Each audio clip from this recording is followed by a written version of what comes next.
Telugu YouTube ఛానల్లో మీ వ్యాపార ప్రకటనల కోసం 9154949554 కి కాల్ చేయండి.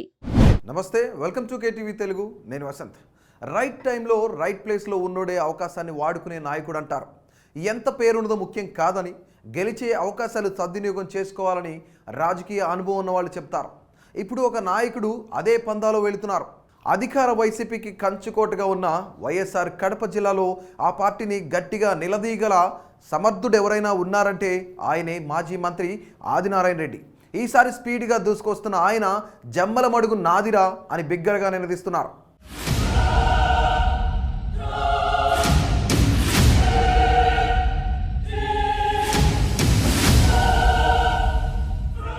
జమ్మలమడుగు సీటుపై ఆంధ్రప్రదేశ్ ఎన్డీఏలో ఎలాంటి చర్చలు లేకుండా చూసుకున్నారు ఆయన.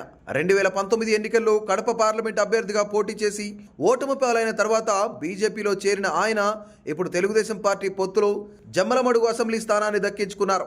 ఆదినారాయణ రెడ్డి బీజేపీకి వెళ్లడంతో ఆయన అన్న మాజీ ఎమ్మెల్సీ నారాయణ రెడ్డి కుమారుడు భూపేష్ రెడ్డికి జమ్మలమడుగు నియోజకవర్గ ఇన్ఛార్జి బాధ్యతలను తెలుగుదేశం పార్టీ అప్పగించడం దాదాపు ఒకేసారి జరిగిపోయాయి.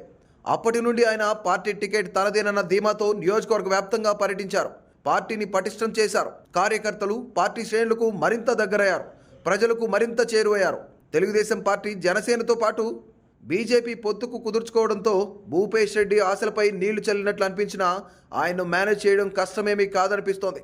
బీజేపీ తరపున పోటీ చేసే 10 మంది జాబితాలో జమ్మలమడుగు నుంచి ఆదినారాయణ రెడ్డి పేరు కనిపించింది.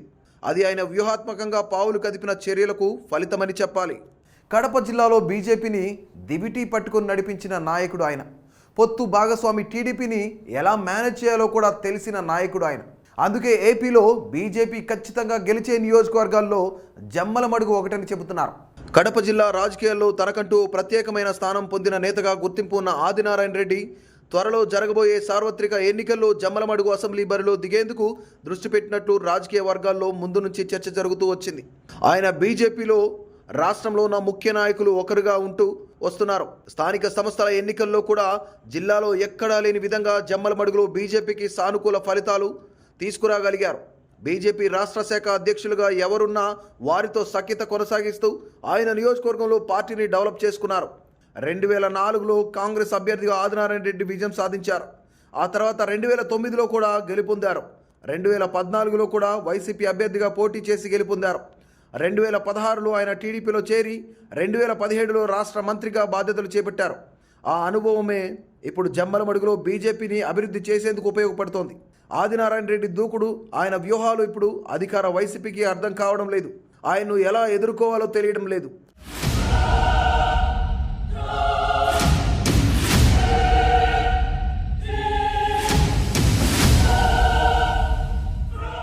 జమ్మలమడుగులో టీడీపీ ఆదినారాయణ రెడ్డికి మద్దతివ్వాలని చంద్రబాబు సందేశం పంపిన తర్వాతే ఆ నియోజకవర్గాన్ని బీజేపీకి వదిలేశారు.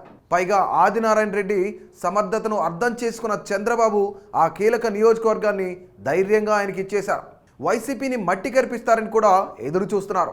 క్షేత్రస్థాయిలో ప్రతి ఒక్కరిని పేరు పెట్టి పలకరించగల ఆదినారాయణ రెడ్డికి ఈసారి ఎన్నిక మంచినీటి ప్రాయమే అవుతుందని చెప్పడానికి సందేహించకూడదేమో. పైగా భూపేష్ రెడ్డికి కడప ఎంపీ టికెట్ ఇవ్వడంతో పేచీ తీరినట్లు కూడా అయ్యింది. సో ఇలాంటి మరిన్ని ఇంట్రెస్టింగ్ అప్డేట్స్ కోసం మా కేటీవీ తెలుగును సబ్స్క్రైబ్ చేయండి, అలాగే ఫాలో చేయండి.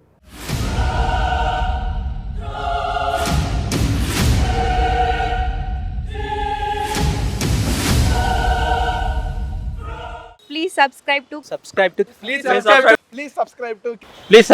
KTV Telugu. KTV Telugu. KTV Telugu. KTV Telugu channel.